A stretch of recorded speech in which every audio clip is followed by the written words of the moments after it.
जी, इसमें मुकम्मल रिहाई के लिए भी हमारी पिटीशन जो है वो यहाँ पे चल रही है। पहली बात। दूसरी बात ये है कि देखें, मेरे पास एक ऑर्डर है अदालत का ऑलरेडी कि हर हफ्ते में मुझे एक मुलाकात उनके साथ करनी चाहिए, क्योंकि मैं एक सूबे का वज़ीर आला हूँ और मेरा एक बड़ा सेंसिटिव सूबा है और मैंडेट चोरी करने के बावजूद इन लोगों ने अपना मैंडेट चोरी नहीं होने दिया।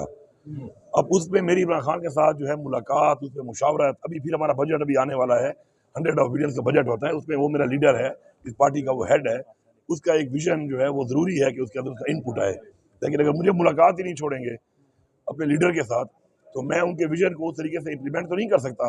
तो क्योंकि डे टू डे मैटर्स हैं, लॉ एंड ऑर्डर के मसाइल आपके सामने हैं वहाँ के, बाकी जो मसाइल हैं हमारे फेडरल गवर्नमेंट, हमारे जो वाजिबात हैं उनके मसाइल होते हैं। बाकी हमने किन चीज़ों पर ज़्यादा फोकस करना है, क्या हमारे इस वक्त कितनी गुंजाइश है हमारे पास, उसके मुताबिक हमने क्या करना है अपनी पार्टी पॉलिसी मैनिफेस्टो के मुताबिक। और यहाँ पे मुलाकात ही 2-2 महीने नहीं छोड़ते ये लोग। तो बेसिकली ये ज्यादती है बहुत बड़ी। मेरे ख्याल में पूरी कौम ये जानती है कि इमरान खान के साथ जातियात की जा रही हैं।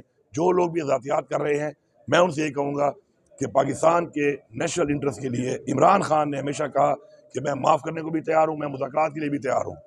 लेकिन जो लोग हरदर्मी कर रहे हैं, अना का मसला बना रहे हैं, वो वक्ती तौर पे शायद अपनी अना को तस्कीन तो पहुँचा रहे हों, लेकिन वो पाकिस्तान को सिर्फ नुकसान नहीं दे रहे, ठीक ठाक ऐसा नुकसान दे रहे हैं कि नस्लों तक ये बात चलेगी कि ये वो लोग थे जिनके टाइम में पाकिस्तान में हुआ था और उससे पाकिस्तान को आज नुकसान हो रहा है माशी तौर पर।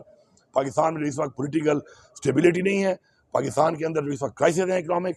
इन सब की वजूहत यही लोग हैं, यही वो वजूहत कि मैंडेट चोरी किया, इलेक्शन चोरी किया, पार्टी का निशान ले लिया, पार्टी के लोगों से पार्टी छुड़वाई गई, तशद्दुद किया गया लीडरशिप के ऊपर, उसके बाद वर्कर्स के ऊपर। अभी तक वर्कर जेलों में हैं, जमानतों के लिए जाते हैं तो जमानतें नहीं मिलती हैं, इंसाफ इस मुल्क में नहीं मिल रहा। और वही वजह है कि जो डायरेक्शन है पाकिस्तान की आवाम की वो एक तरफ जा रही है और जो डायरेक्शन है इस मैंडेट चोर हुकूमत की, उनके साथ मिले हुए उन इदारों की जिन्होंने बिठाया है उनको, उनकी वजह से इस वक्त मोदी जैसे लोग जो हैं वो हमारे पे हमलावर हैं।